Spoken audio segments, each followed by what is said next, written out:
Le rendez-vous de l'écho avec la Banque des décideurs en région. Et on se retrouve sur Grand Lille TV pour les rendez-vous de l'économie. Aujourd'hui, nous sommes avec Thomas Lantier, le co-gérant de la société Pousse Créative. On va donc parler avec vous de cette société. Bonjour. Oui, bonjour. Et merci d'être en notre compagnie. Alors la première question, d'abord pour ceux qui ne vous connaissent peut-être pas, Pousse Créative comme société, ça vient d'où? Alors Pousse Créative, c'est une société qu'on a créée avec mon associé Sébastien Inquiet en octobre 2010. Donc c'est parti d'une réflexion sur la place de l'animal dans l'habitat de tous les jours.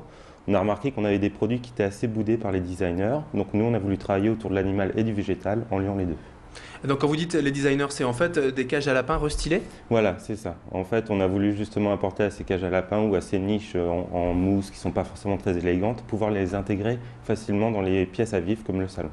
D'accord, donc vous êtes vraiment parti d'un constat personnel ou c'est quelque chose aussi que vous avez travaillé sur la métropole lilloise, sur le plan national? Alors là, c'était déjà à la base un constat personnel. Après, Ouais. on a travaillé ça en faisant une étude de marché, forcément, voir quelle était exactement la demande des clients.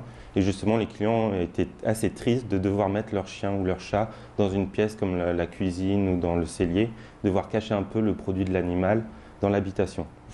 D'accord, donc c'est une société 100% lilloise, vous deux, donc les deux associés. Vous venez d'où? Vous avez fait quoi avant? On a fait l'ISD à Valenciennes D'accord. il y a 4-5 ans et là, on s'est lancé depuis octobre.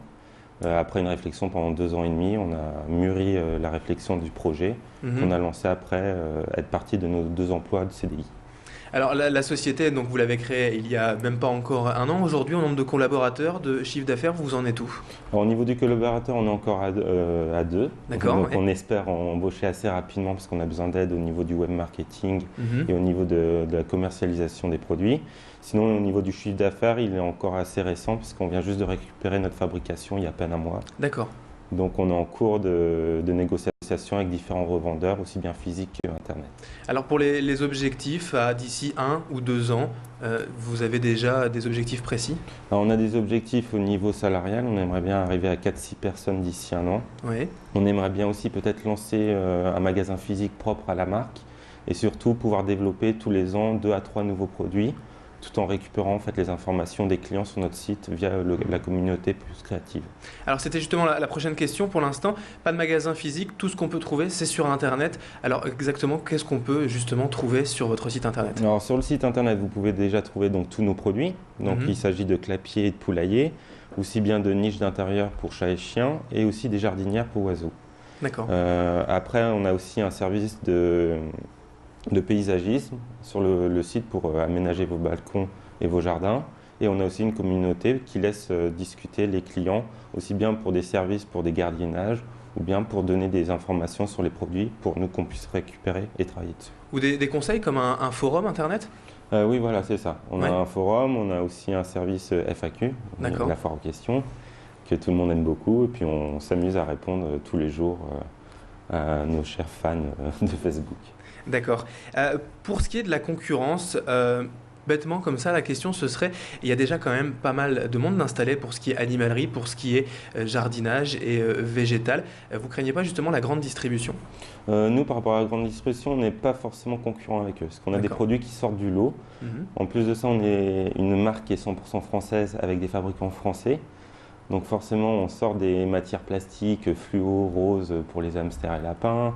On sort de la niche en bois avec des niches pas forcément très esthétiques et on apporte surtout beaucoup de fonctionnalités autour du produit.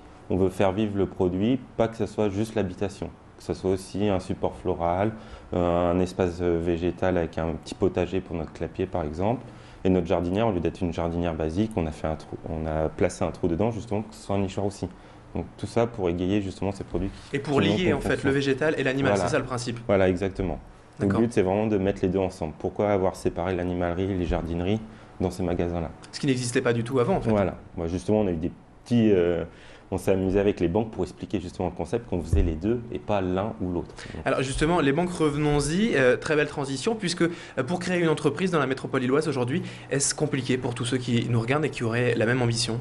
C'est pas forcément compliqué. Ce qu'il faut déjà, c'est avoir beaucoup de motivation et pas avoir peur de prendre des risques. Oui. Après, il faut être surtout très bien entouré, aussi bien au niveau de la famille, mais aussi au niveau professionnel. Trouver les bons contacts, un bon expert comptable, un bon juriste.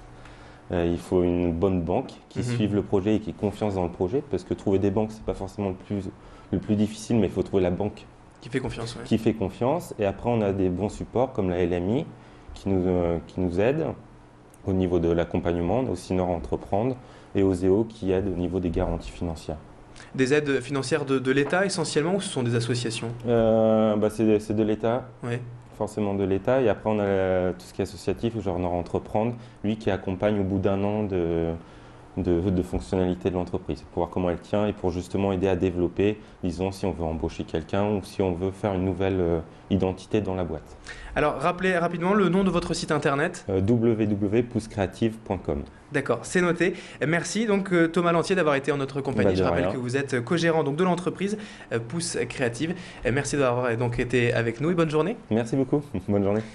Et merci à vous de nous avoir suivis pour ce rendez-vous de l'économie. Dans un instant, vous avez rendez-vous avec la météo et l'infotrafic. À tout de suite. Le rendez-vous de l'éco avec la Banque des décideurs en région.